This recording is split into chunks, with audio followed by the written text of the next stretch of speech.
God gave you 2 ears and 1 mouth, sweetheart. So listen. It was the last easy sentence Gunnery Sergeant Dane Kessler would say for a very long time, and he said it the way a man says a thing he has said 100 times before, certain of the room, certain of the laugh, certain of the woman he was saying it to. He did not know yet that the morning would come when a maintenance Marine would stand on a folding chair outside this same office and screw a fresh nameplate onto the door, and that Kessler would be in the corridor at parade rest while it happened, and that a single manila file, squared on the desk behind him, would already have decided everything. That was tomorrow. This was the day before, and on the day before, he was still the man who ran the shop. The battalion headquarters sat low and flat at the edge of the parade deck, a building of waxed tile and fluorescent light, and the smell of toner and old coffee. Inside the S1, the personnel and administration shop, 11 desks were arranged in 2 rows, and the readiness boards on the far wall were current to the hour, every block green. Kessler ran the shop.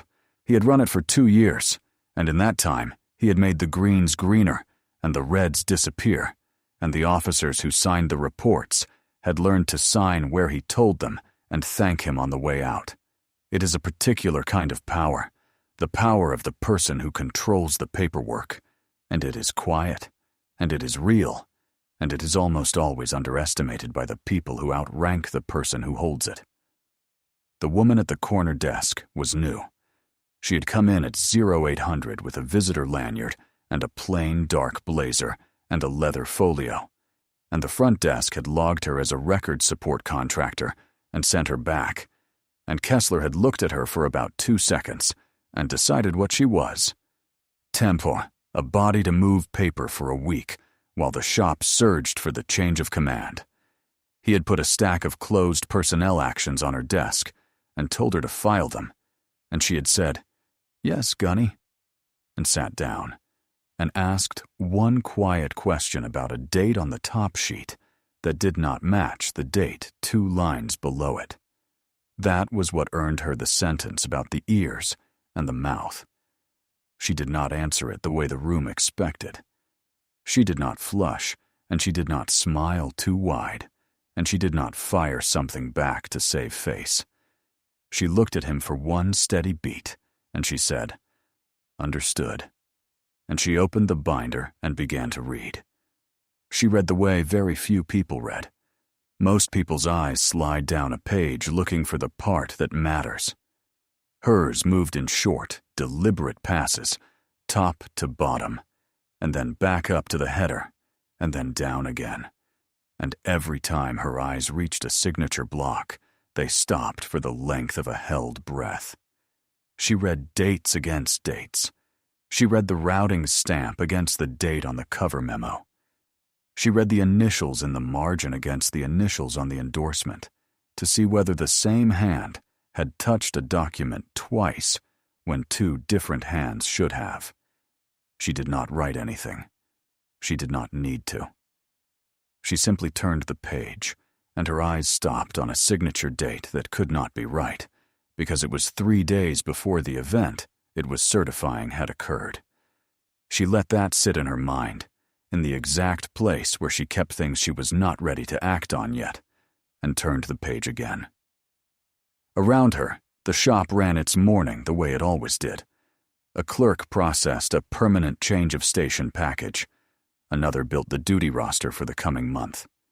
A junior Marine carried a stack of officer evaluation reports to the executive officer's box and came back and refilled the coffee.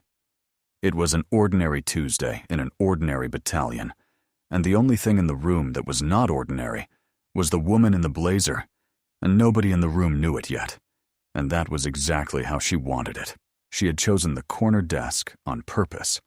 From the corner, she could see the whole shop, the 2 rows of desks, the readiness boards, the door to the vault of records, the front counter, the coffee station where the day's real conversations happened. And she had learned a long time ago that the corner of a room is the best seat in any building, if what you want is to understand the building. People perform toward the center. They forget the corner. They say things in front of the temp in the corner that they would never say in front of the colonel, and the temp in the corner writes none of it down and forgets none of it. And by the end of a single day, she knows the shop better than the men who have run it for 2 years, because they have been too busy running it to watch it. Kessler did not watch it. Kessler performed toward the center. It was his center after all, and he had earned it in his own mind, one careful correction at a time, and a man who is performing cannot see the person who is only listening. By mid-morning, she had filed 11 personnel actions, and 3 of them did not reconcile. The first was a hardship discharge request, marked withdrawn. A Marine had asked to be released to go home and care for a sick parent, and the file said he had changed his mind and pulled the request, and the withdrawal memo was in the folder, dated and stamped and clean. But the block where the Marine himself signed to withdraw, it was empty. Somebody had drafted the withdrawal. Nobody had signed it.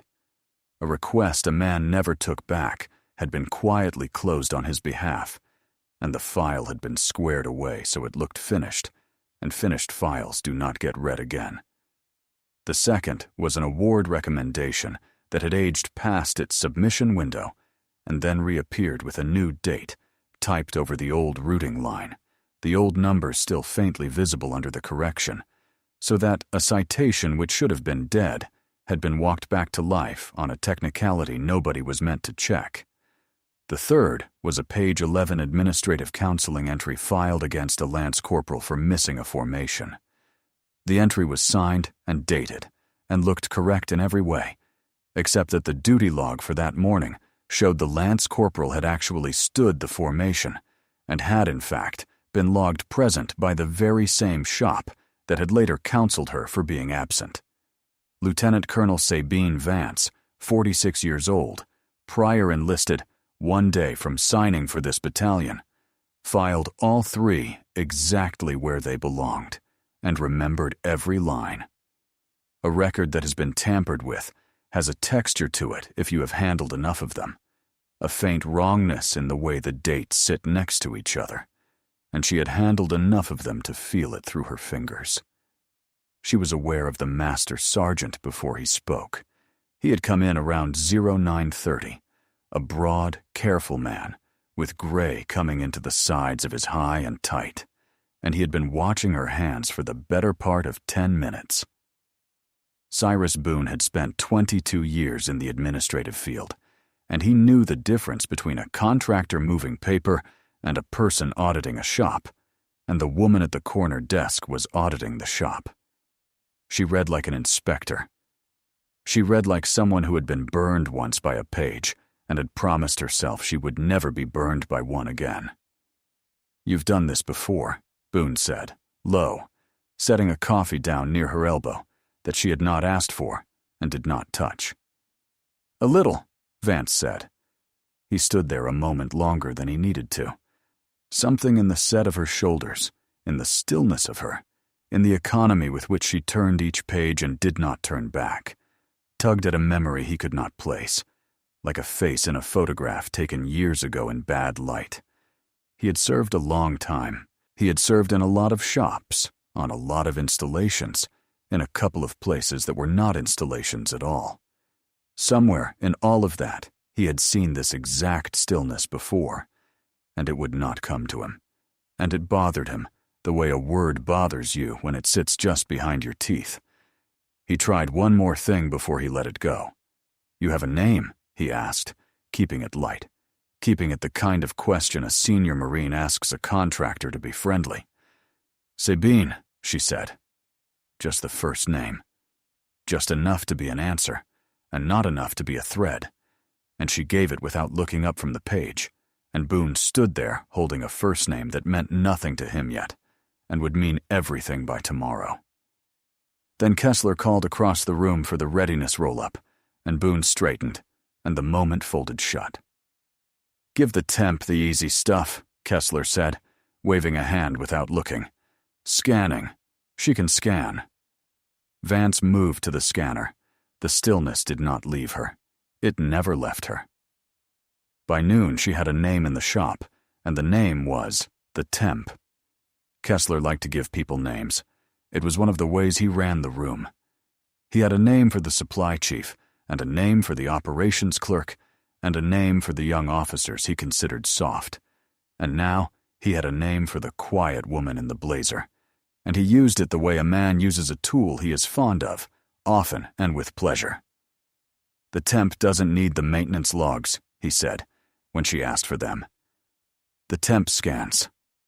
2 junior Marines laughed, because it was smart to laugh, and the room settled into the shape Kessler liked, which was the shape of everyone agreeing with Kessler. Lance Corporal Talia Brooks did not laugh. Brooks was 20, 6 months in the shop, and she had learned in those 6 months exactly how much it cost to disagree with the Gunny out loud, and she had mostly learned to keep quiet. She had come into the Marine Corps believing the paperwork meant something, that a signature was a promise, and she had spent 6 months watching the Gunny teach her that the paperwork meant whatever he needed it to mean, and it had made her quieter than she used to be, and she did not like the quieter person she was becoming. But she slid the correct log binder across the gap between their desks anyway, without a word, and met the older woman's eyes for half a second. "She asked for them, Gunny," Brooks said. The room cooled a degree. Kessler turned, slow, and looked at the Lance Corporal the way he looked at anything that made the room less his. "Did I ask you?" he said. "Get back to the duty roster." Brooks got back to the duty roster. Her jaw was tight, and her ears had gone red, and she kept her eyes on her screen. Vance saw all of it, and let none of it show, but she filed the young Marine's face away with the same care she filed everything, because a shop tells you who its honest people are by watching who it punishes, and the Gunny had just told her. She took the maintenance log binder Brooks had pushed to her, and she read it the way she read everything, and now she had the other half of the pattern. The personnel side had told her that records were being edited. The maintenance side told her why. 3 vehicles were carried as fully mission-capable on the readiness roll-up. The maintenance logs for those same 3 vehicles showed open faults, deadline parts on order, work that had not been signed off.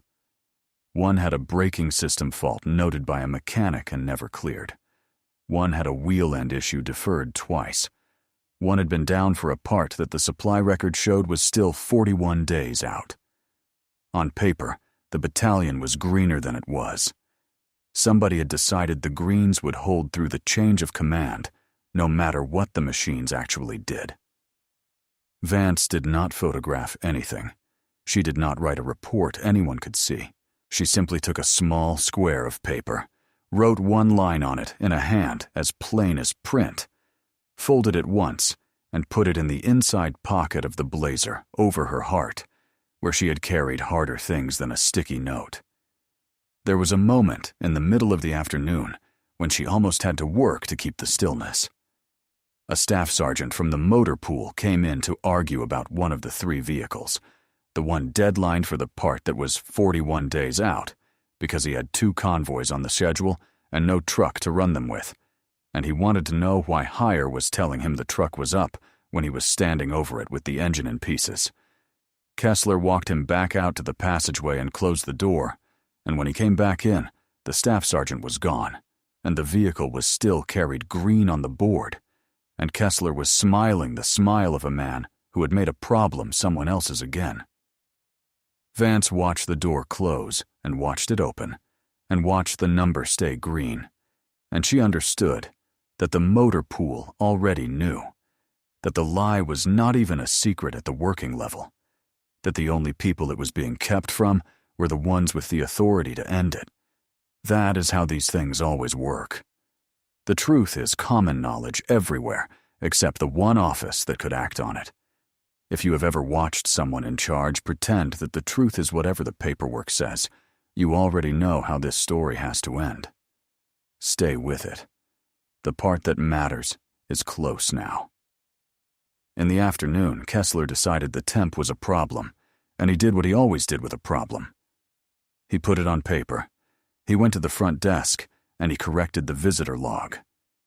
Where it showed her arriving at 0800, escorted, he changed the entry to show a later time and struck the escort, and he initialed the change, and he told the desk Marine that the contractor was not cleared for the vault of records and should be walked out at the end of the day if she was still poking around. It was a small thing.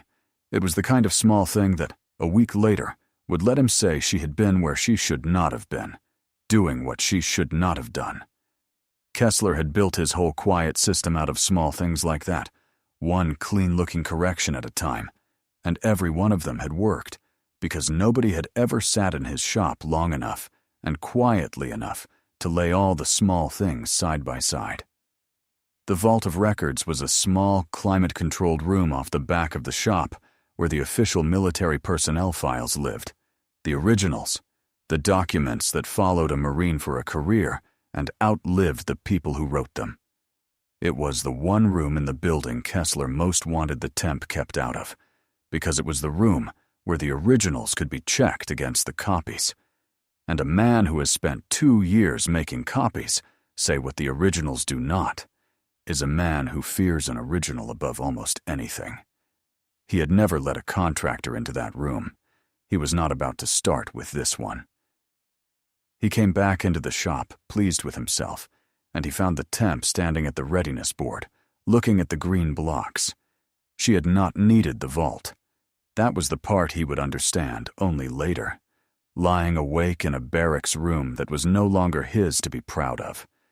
She had not needed the originals at all, because he had handed her the pattern himself in the roll-ups and the maintenance logs and the small, clean corrections, and a pattern repeated across 3 cycles does not require a single original to prove. He had guarded the one door that didn't matter. She had read everything he left lying in the open, which was everything, because it had never once occurred to him that the temp in the corner could read. "I need the current roll-up," she said, without turning around. "The RS-1-1, current reporting period, and the 2 before it." She said it the way a person says a thing they have said 1,000 times. She named the report by its exact designation, and she named the reporting period, and she asked for the trailing 2, which is what you ask for when you want to see whether a number has been walked forward or corrected quietly between cycles. It was not a question a temp would know how to ask. It was barely a question a company clerk would know how to ask. It was a battalion-level question, a commander's question, the kind of question that says the person asking it already knows what a healthy report looks like and is checking to see how far this one has drifted from healthy. For half a second, the room went still. Boone, across the shop, looked up sharply from the evaluation report he was screening, and the pen stopped in his hand. Kessler did not notice what the stillness meant. He was too busy enjoying his own line. "Listen to her," he said, grinning at the juniors. "RS-1-1, temp of the year." The juniors laughed. Kessler laughed, and he pulled the current roll-up and dropped it on the corner desk with a little flourish, certain that the temp would look at it, understand nothing, and go back to scanning. Boone did not laugh. Boone had gone very quiet, and he was looking at the woman at the board with the expression of a man who has finally started to place the face in the photograph and does not like what placing it means for everyone standing near him. He watched her pick up the roll-up and read it the way she read everything, and he watched her not react. And the not reacting was somehow worse than any reaction could have been, because he had seen that stillness before, in a shop a long way from here, over a set of numbers that had turned out to matter more than anyone's comfort.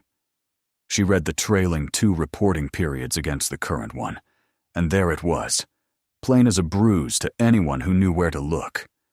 The same 3 bumper numbers, cycle after cycle, carried green when the maintenance side carried them down. A healthy report breathes. Trucks go down and come back up. Parts arrive. Faults clear. The numbers move because the machines move. These 3 numbers did not breathe.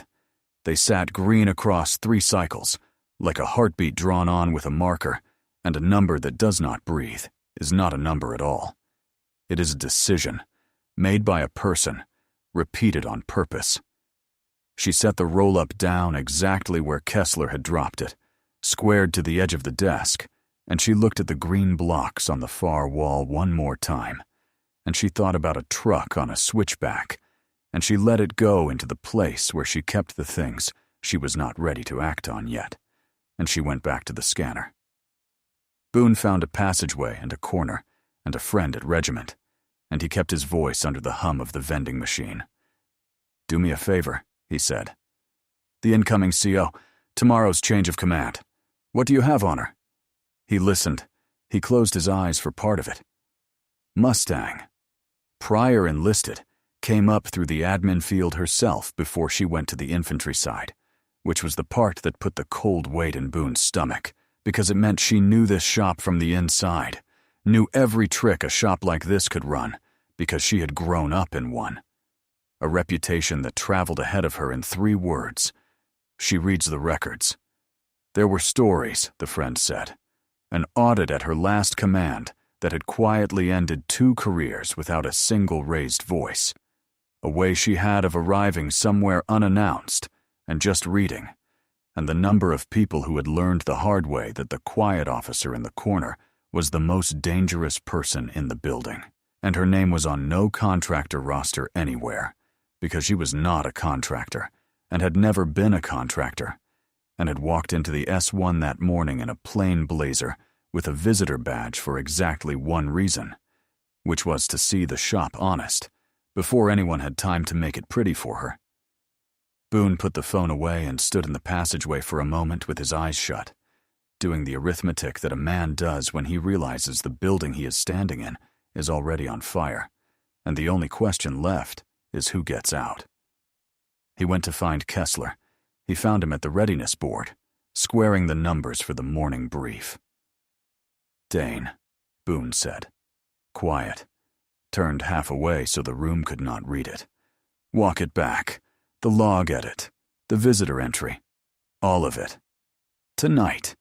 If she's who I think she is, you want to be a long way from that paperwork by morning." Kessler laughed, but it was thinner now. "She's a temp, Si." "She's not. I've been in the field 22 years, and I'm telling you, that is not a contractor. Contractors don't read a roll-up like it owes them money." "The numbers hold 1 more day," Kessler said, and there was something underneath the words now, something close to fear, because Kessler was not a stupid man, and a stupid man could not have run the quiet system he had run. "That's all they have to do. 1 more day, the ceremony happens, the new colonel signs, and it's the new colonel's problem. I am not blowing up my greens the night before a change of command on a feeling you've got about a woman who scans paper." He turned back to the board, and his hand was not quite steady on the marker. 1 more day. It holds 1 more day.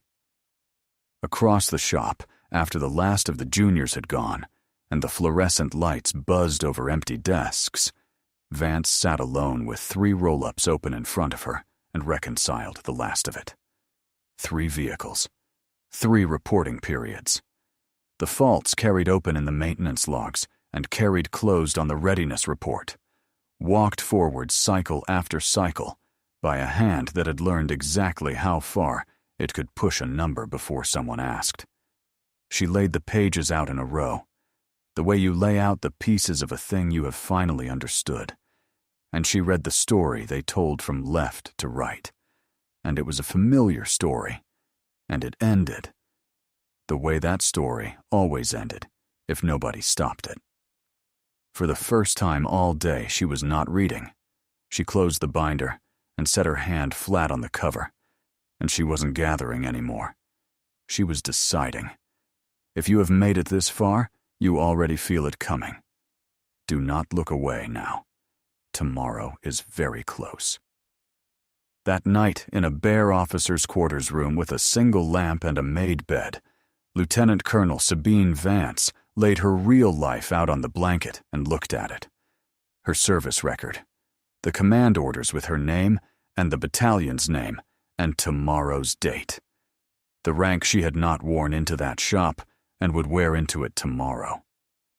She looked at the woman the paperwork described, and then she thought about the reason she had become that woman, because the two things were the same thing and had been for 11 years. The report had said fully mission capable. The mountain had said otherwise. 2015. A ridge outpost at the cold edge of a deployment, 9,000 feet up, where the air was thin and the supply runs were the only thread that tied the outpost to the rest of the world. A resupply that should never have rolled, and a vehicle carried on the morning readiness report as green when the logbook, if anyone had read the logbook, showed a wheel-end fault, flagged and deferred, and quietly signed away by a shop that wanted its numbers clean. Captain Sabine Vance had been the company commander. She had trusted the report, because you have to trust the report, because a battalion cannot function if every officer re-inspects every truck by hand, because the entire machine runs on the promise that the paper is true. That promise is the floor everyone stands on. When it goes, everyone falls, and they never see the floor go, because a false report looks exactly like a true one until the moment it kills someone. Corporal Silas Rowe had been 22 years old. He had a grin that arrived a half-second before whatever he was about to say, and he had wanted to be a diesel mechanic when he got out, and he used to tell anyone who would listen that he could fix anything with an engine if you gave him an afternoon and a decent set of sockets. He had ridden that run because his squad was short a body, and he never made his people do a thing he would not do first. The wheel end that the paper said was fine let go on a switchback on the downhill side, where the road fell away and the truck went where trucks are not supposed to go. And Vance had carried what that cost for 11 years in a place under her ribs that never fully warmed. She had read the logbook afterward.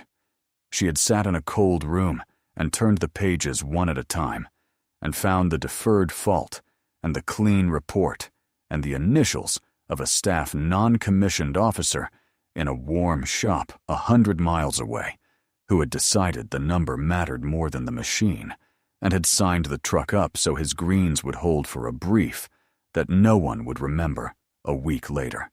Nothing happened to him. The report was closed. The investigation found no single point of failure, which is the phrase a system uses when it does not want to look at itself. The war moved on. Rowe did not.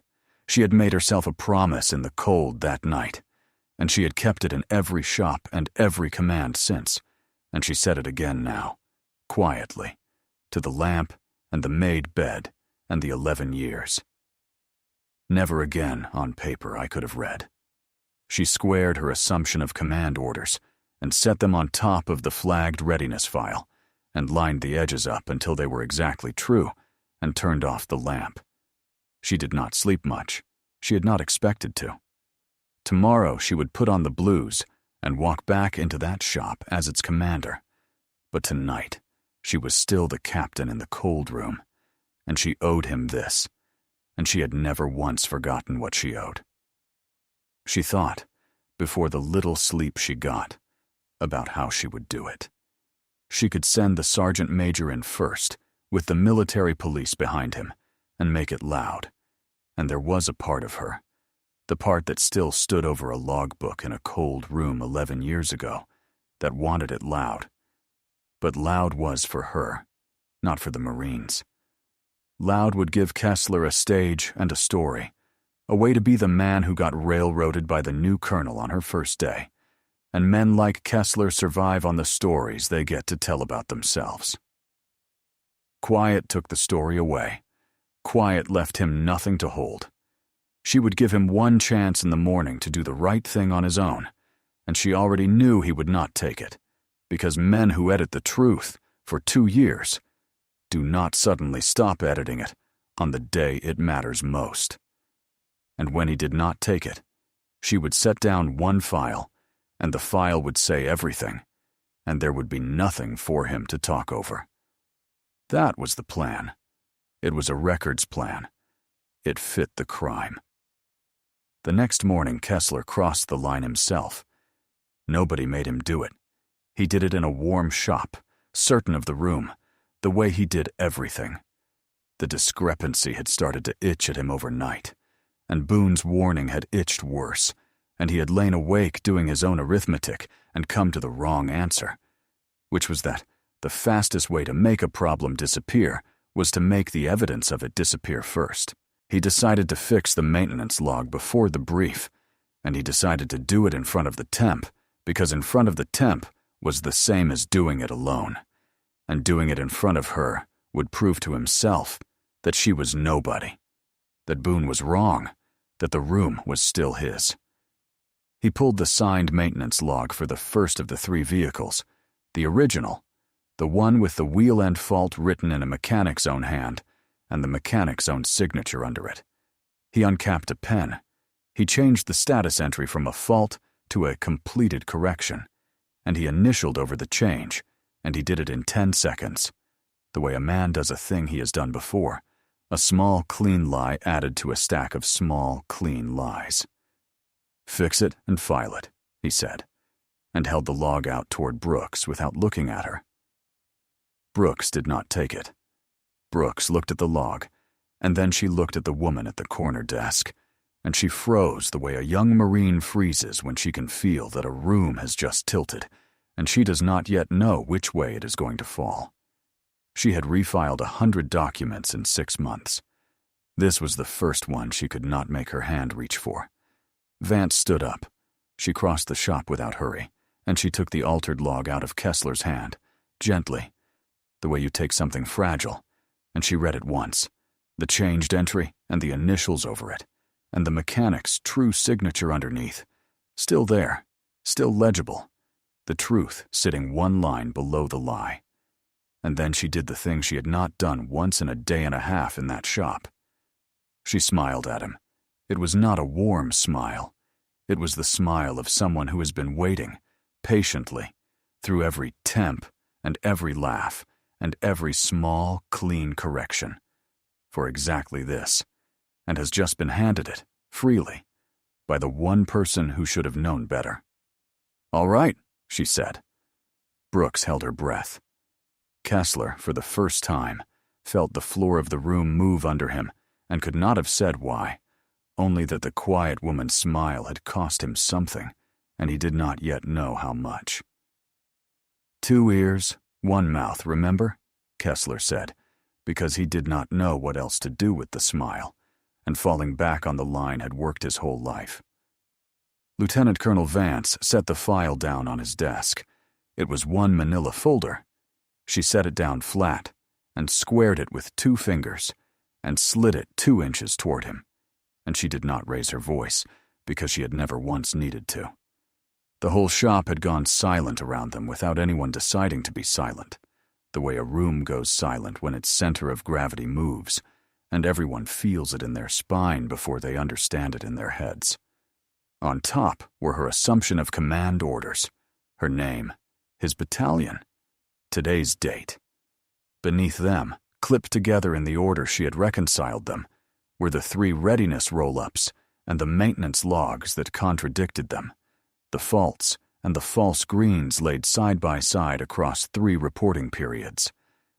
And on the very top of that stack sat the log he had altered 90 seconds ago, his fresh initials still shining, clipped to a relief for cause endorsement that already carried her signature, drafted the night before in the bare room under the single lamp.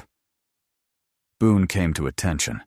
It was a small sound in a quiet room, the sound of a big man squaring his boots, and it landed like a door closing.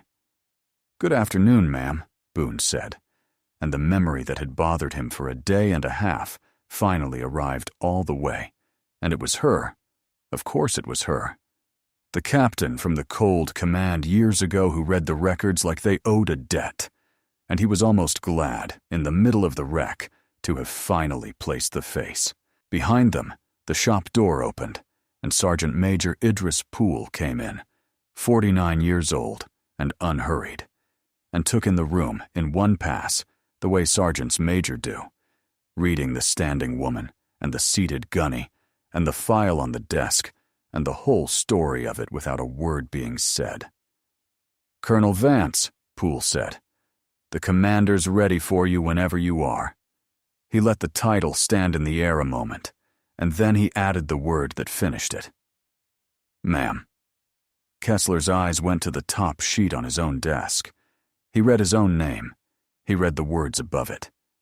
His face did the whole journey in about 4 seconds, and every step of it was visible, because he had never in his life learned to hide anything he was feeling, only to talk over it. Confusion first, the small frown of a man certain there had been a mistake, certain the file was somebody else's, certain the words did not say what they said. Then disbelief, as his eyes went from the orders to the blazer to the woman he had called the temp for a day and a half, doing the impossible arithmetic and coming up with an answer he could not accept.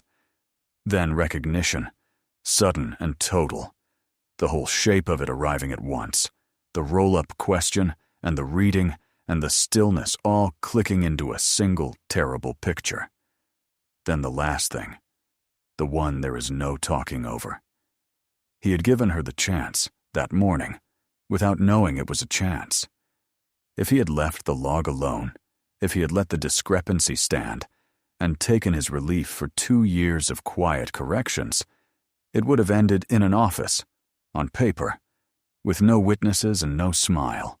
Instead, he had altered a signed document in front of her, 90 seconds ago, and turned an administrative failure into a deliberate act, and clipped his own initials to the top of the case against himself. She had watched him do it and let him do it, because a person who is determined to hand you the evidence should never be interrupted. "You're the," he said, and could not finish it. "2 ears," Vance said. "1 mouth." I listened. Kessler went white. Not pale. White, the color leaving his face from the top down, and the altered log sat between them on the desk, squared, initialed, the ink still drying on the worst decision he had ever made in front of exactly the wrong person. And there was nothing in the room he could say that the file did not already answer. There was no shouting. That is not how records die. Records die quietly, in the same rooms and by the same procedures that let them lie in the first place, which is the only justice that ever really fit the crime. By that afternoon, Gunnery Sergeant Dane Kessler was relieved for cause and referred for the falsification of official records. Not arrested, not marched out in irons, nothing anyone could tell a dramatic story about later over a beer. He signed for the relief with a hand that did not want to work, and he cleared the shop with his eyes on the floor, and the greens he had spent 2 years protecting came off the board within the hour, because they had never been true. He did not get to give a speech. Men like Kessler always expect, at the end, that there will be a moment for them to explain, to be understood, to make the room see it their way one last time. And there never is, because the file has already said everything, and the file does not need to be understood. The morning brief happened on schedule, because the Marine Corps does not stop for one relieved gunnery sergeant, and Lieutenant Colonel Sabine Vance gave it herself in her blues, standing in front of a readiness board that had 3 fewer green blocks on it than it had shown the day before. She did not explain the 3 red blocks with a story about a fraud in the admin shop. She explained them with the truth, which was that 2 trucks were down for maintenance and 1 was down for a part, and that the numbers on the board now matched the machines in the motor pool, and that they would stay matched for as long as she commanded the battalion. A few of the officers in the room understood exactly what had happened and what it had cost the man who used to run the S1. Most of them only understood that the new colonel wanted her boards honest, even when honest looked worse. And that was the entire lesson. And it traveled through the battalion faster than any rumor about a relief ever could. The correction took 9 days. 3 vehicles, 3 reporting periods, every walked forward number pulled apart and rebuilt against the maintenance logs the way the logs actually read. The braking system fault was real, and the truck was pulled from the line until it was fixed. The wheel end deferral was real, and the part was ordered and tracked. The hardship request the Marine had never withdrawn was reopened, and the Marine went home to his parent 3 weeks later than he should have. But he went. The page 11 filed for a formation that never happened was pulled from the Lance Corporal's record and destroyed. The battalion the new colonel signed for was a little redder than the one the board had shown, and a great deal more true, and every Marine in it was safer for the difference, though most of them would never know why. And that was fine, because Vance had never done any of it to be known for it. Lance Corporal Talia Brooks was the one who had pushed the maintenance binder across the gap between 2 desks, and Vance did not forget it. Brooks was put back on the logs she had been frozen out of, with a note in her own record, a true one this time, about a young Marine who told the truth in a room where telling the truth was expensive. Vance called her in once and did not make a ceremony of it, and only said that the Marine Corps needed people who could not make their hand reach for a document they knew was a lie, and that Brooks should never lose that, no matter who was standing over her, because the day she lost it was the day she became useful to the wrong kind of leader. Brooks stood a little straighter after that for about a year. There was one thing Vance told her that she did not tell anyone else. She told Brooks about the corner desk and why she had chosen it, and what a person could learn from a corner if they were willing to be underestimated for a day. She told her that being called the Temp had not cost her anything, that a title you are not wearing cannot be taken from you, that the quietest person in a room is very often the one holding the most, and that a young Marine who wanted to lead someday should practice being underestimated on purpose, because it was the cheapest intelligence she would ever gather. Brooks did not fully understand it that year. She understood it 4 years later, a corporal by then, standing quietly in the corner of a different shop, watching and listening, and saying nothing, and knowing exactly why.